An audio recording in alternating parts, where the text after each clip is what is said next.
Hi, this lesson is about the graphs of functions. So a graph represents a function if it passes the vertical line test. So the vertical line test is a way to determine if a graph represents a function, and the way it works is that if a vertical line passes through a graph and touches the graph at only one point, then the graph represents a function. If the vertical line passes through a graph and touches the graph at more than one point, then the graph does not represent a function. Okay, and this would be any vertical line going through any part of the graph. If it touches it at more than one point at any time in that graph, then it's not a function. So some examples are here below. This is a function. So this one here if I drew vertical lines all throughout, you would only intersect this once. Same thing is true. Actually, it's not true for B because here at this point, if I drew a vertical line, I would touch this graph at 3 points. So the fact that that happens at any time, then this is not a function. And C is also not a function for a similar reason. If you were to draw a vertical line, here are two examples. I would hit this graph at 4 times in this first line, 1, 2, 3, 4 times again on the second vertical line. So only A is a function. And again, all of your linear functions would be would satisfy the vertical line test. So if your slope is positive, your line would be going upward from left to right. So any vertical line would only hit it twice. If your slope was negative, it would be going downward from left, or your m would be negative. That would also satisfy the vertical line test. All right, so one way to graph a function is to select values of the independent variable, which again we usually call x, as long as those values are in the domain, and to compute or calculate the y values, the dependent variables. The coordinates of the independent and the independent variables are then graphed on a Cartesian coordinate system, which is also called a rectangular coordinate system. These are interchangeable terms. Sometimes I just say the xy plane. So a rectangular coordinate system is the set of all points that exist on a plane defined by a horizontal line called usually the x-axis and a vertical line which is usually called the y-axis. The point where the two axes meet is called the origin, and the coordinates of that point is 0, 0. So the values of x to the right of the origin are positive, to the left of the origin, the x's are negative. The values of y above the origin are positive and below the origin are negative. So here's our xy plane. These are the two lines in green. So I labeled them x and y. And the origin is that point that you see there right in the middle. That's the point 0, 0. And each of this plane is divided up into 4 quadrants. So quadrant 1 is in the upper right-hand corner. And when you are in quadrant 1, both your x's and your y values are positive. Because in order to be in quadrant 1, that means you have to go right and up. In quadrant 2, so here we're going counterclockwise. In quadrant 2, your x's are negative and your y's are positive. In quadrant 3, your x's are negative and your y's are negative because you have to go left and down. And in quadrant 4, right here, your x's are positive and your y's are negative because you have to go right and down. Okay, so any point that we call P on a plane is designated by a pair of numbers.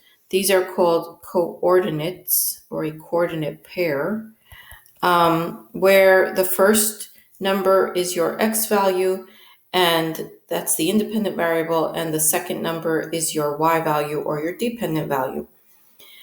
So more specific terms, the x coordinate is called the abscissa, the y-coordinate is called the ordinate. All right, so here's a question regarding just understanding this xy plane. The question is, where are all points whose y-coordinate are -3? So that means for any point, your x could be any real number, but your y must always be -3. So if you were to plot, let's say, a few numbers, x -3, you could do like 1 -3, 2 -3, 0 -3, it doesn't really matter. These points form a line that is parallel to the x-axis, which is actually the horizontal line stated as y equal -3, which is what you see here in this picture on the right. So that just means you go down 3 units and draw a horizontal line through the value where y is -3. But the x's are all real numbers because this line, this arrow, implies that this line goes on and on in both directions forever and ever. Okay, so similar question. Where are all points whose x-coordinates are 1? So that means all the points should look like this. 1, y, where y could be any real number. So it could be 1, 0, 1, 5, 1, -3. So the y could be anything. So if you were to plot these points, these lines would form a line that is parallel to the y-axis, and that's actually the vertical line, x equal to 1. So that line is drawn here in green. So that just means you go 1 unit to the right of the origin and draw a vertical line through that. So remember, vertical lines are not a function. It's a graph, but it's not a function. But horizontal lines is a function, right? So vertical lines fail the vertical line test. There's infinitely many points here associated with 1 and some value of y. So you would touch infinitely many points if you were to draw a vertical line through that vertical line. So that's why it's not a function. Okay, so here's another question regarding understanding the y plane. Where are all points for which y is negative? So y is negative when you are in quadrants 3 and 4, because you have to go down in order to get into those quadrants. So in quadrant 3, you would have to go left and down. So both x and y would be negative. But to get into quadrant 4, you have to go right and down, which means that your x would be positive and your y would be negative. And this means y is negative. All right. So here are some parent graphs. So it's parent graph is like the most basic of a type of graph, and then manipulations of that graph will occur. But these are the most fundamental ones, so that if we understand these, it will make it easier to graph other variations of them. So there's several. Let's start with the one here on the left. This is a linear function. The most basic of all the linear functions is y equals x. And remember, the domain and the range of a linear function is all real numbers. And here the slope is 1, your y-intercept is 0, 0, which is why you have that point there. And then we know that there's lots of variations when your slope could be a number other than 1, and you could have a different y-intercept, but that's the parent, y equals x. The next one is a quadratic function, and the most basic of them, the parent of all the other quadratic functions, is y equals x squared. This is a quadratic graph is called a parabola, and with a parabola, always find the vertex. So the vertex of a parabola can be found with the formula -b over 2a, and then plug it into your function to get your y value. So again, a vertex is a coordinate, is an ordered pair. And for x squared, the vertex is at the origin as well, at 0, 0. Here, your domain is all real numbers. Remember, quadratic functions always have a domain of all real numbers, but your range is dependent on where that vertex is and the direction that the parabola is going in it. It could either be an upward facing parabola or an upside down facing parabola. This one's upward facing. So here, my domain is from 0 to infinity because the smallest value that y takes on is 0, which is at the origin, and then from there, all of your y's are greater. Okay. This next one on the left is called a cubic function. This is y equals x cubed. And again, these can be more complicated with leading coefficients and other terms, but the parent is x cubed. With this function, your domain and your range are all real numbers. There are no restrictions either way. You can see this goes on and on forever in both directions, so it takes on every value of x and every value of y. With cubics and other higher polynomials, you're not looking for a vertex. The vertex is unique to the quadratics. This next one, y equals square root of x, is called a square root function. So that's your parent for all square root functions. Here, your domain is from 0 to infinity, but your range is also from 0 to infinity because your x and your y values start at 0, 0, which is right here.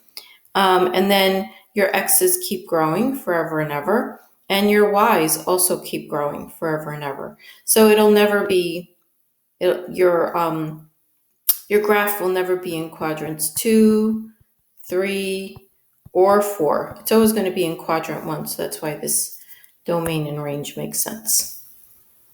Okay, so there's a couple more. So let's go down. This next one is called the absolute value function. So it's y equals the absolute value of x. Remember what an absolute value does?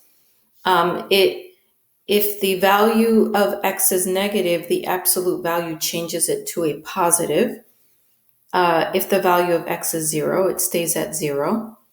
But if the value of x is positive, the absolute value doesn't change anything at all. So here's an example. When x is negative 2, the y value is positive 2, which is why we have that point there, negative 2, positive 2. But when x is positive 2, your y value is also positive 2, so it doesn't change. So we have 2, 2. And I plotted a few other points so that you can see. So your absolute value function has a domain of all real numbers because your x could be any real number, but your range is from 0 to infinity. So you will never have y values in quadrants 3 and 4 because y will never be negative. It can't be with absolute value of x. And then here's one more. F of x or y equal to 1 over x.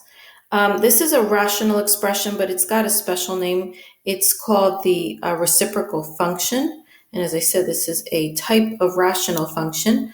So it's called a reciprocal function because it's the reciprocal of x.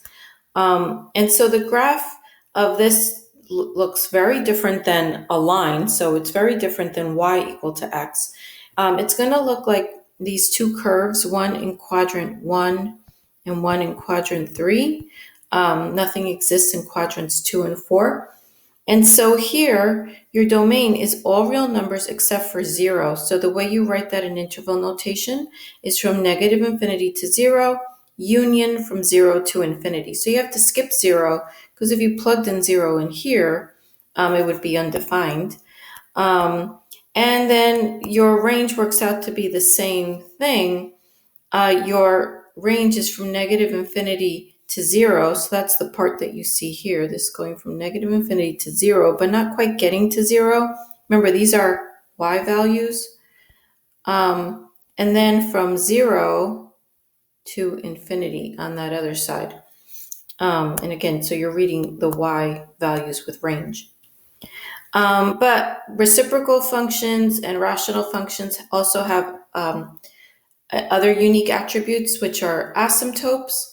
An asymptote is a line that the graph approaches but never quite touches. So there's a vertical asymptote here at the y-axis, which is the line x equal to 0. So this is the y-axis. x equal to 0 is a vertical line because the graph gets really close to this y-axis but never quite touches it.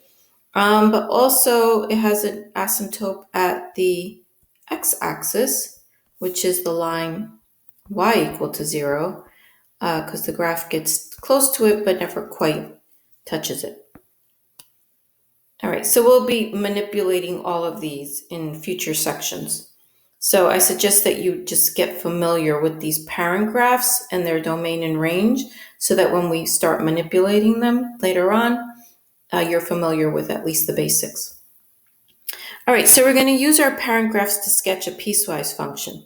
We want to sketch the graph of each piecewise function and state the domain and range.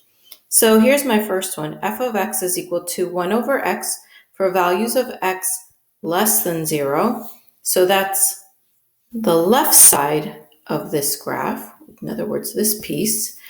And it's equal to x squared for values of x greater than or equal to 0. So that's the parabola, but only the right half of it. So here's your graph. Here's the 1 over x part. Oops, I drew it in the wrong quadrant. Let me fix that. It actually should be in quadrant 3, the way I drew it before. So this is the 1 over x part. And then the x squared is in quadrant 1. So that's what you see here. And we have a solid point here because it's for greater than or equal to 0. So your domain is all real numbers. There are no values of x that are being skipped. The top half of the graph, or the 1 over x, is for all values less than 0, so that's all of your negatives. X squared is at x equal to 0 and all positive numbers, so all negatives, all positives, as well as 0 means that you have all real numbers. And your range, because I corrected something here, will also be all real numbers. From negative infinity to infinity. So let me explain why. So this left part is from negative infinity to 0, but not including 0. But the right side starts at 0 and goes to infinity. So again, all positive negatives as well as 0 are accounted for the range. Okay, so here's another piecewise function that has 3 parts to it. So I have g of x is equal to the absolute value of x for values of x less than or equal to 0.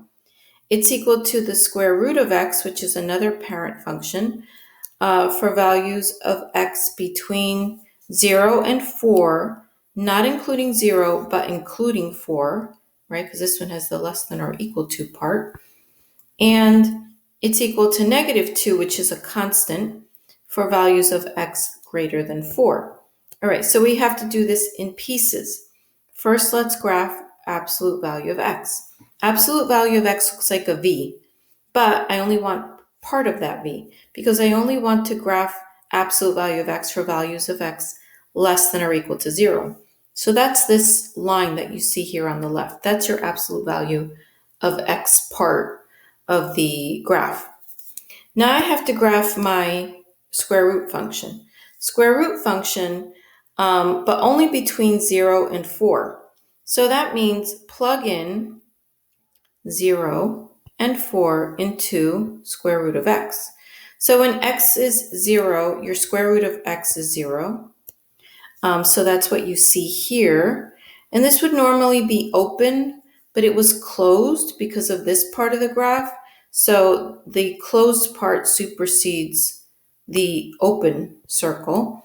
And then you plug in 4, the right side of this, into square root of x. When x is 4, square root of x is 2. So that's this point right here, 4, 2. And that's where the square root of x part of the graph ends. Then I have to graph the constant, negative 2. So your function value or your y value is negative 2 for values of x greater than 4. So that means it's a horizontal line. This is the negative 2 value for values of x greater than 4. Okay.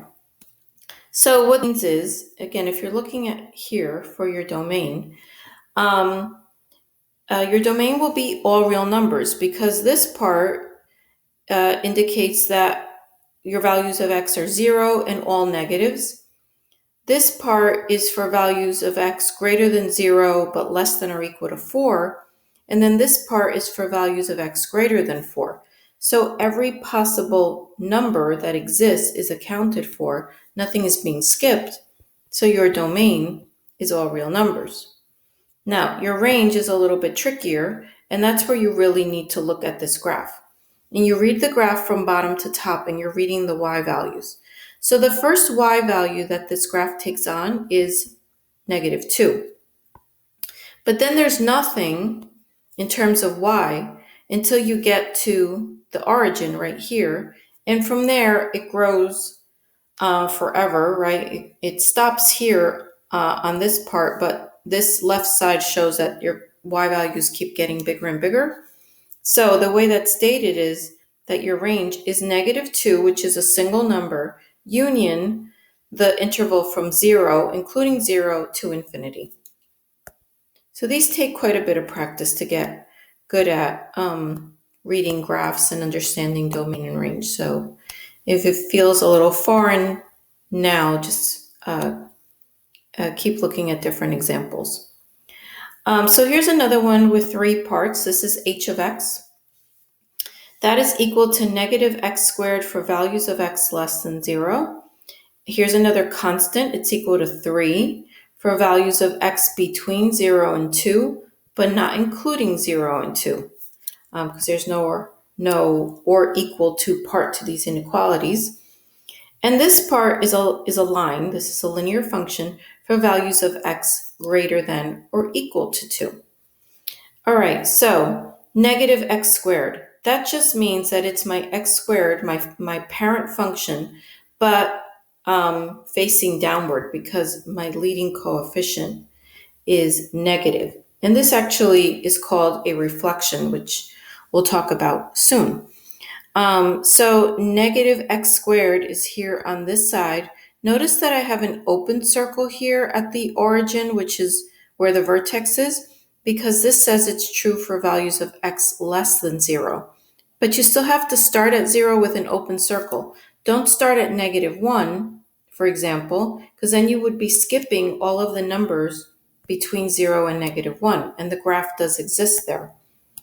Then the second part is again a constant, and that's only defined as a constant between 0 and 2, but not including 0 and 2. So again, I need open circles here. And then I have my last part, which is a line. And to graph a line, you only need 2 points. So first you plug in 2, because that's where that interval starts. So when x is 2, y is -2. So that's this point, 2, -2. Then you can input anything you want, like 3, 4, 5. I picked 4. So when x is 4, your y value is 0, so it's actually an x-intercept. And then you connect the points going to the right only, because it's only defined for values of x greater than or equal to 2. Okay, so your domain, and again, you can look here for domain. It's all real numbers except 0, because the first part is defined for values of x less than 0. The second part is for values of x between 0 and 2, but not including 0 and 2. And then this is for all values greater than or equal to 2. So the 2 is accounted for, but the 0 is never represented. So your domain is from -infinity to 0. And then from 0 to infinity, you can see that here too. When x is 0, your y is undefined. And your range, this is when you're relying on your graph. This indicates that this is going towards -infinity. And it stops here at 0, right? But this line shows that this keeps growing towards infinity. So even though this ends here at 3, this goes past 3. So your range is all real numbers. There is no y value that is not represented on this piecewise function. Okay, so that's it for this section. Give the homework a try. Good luck.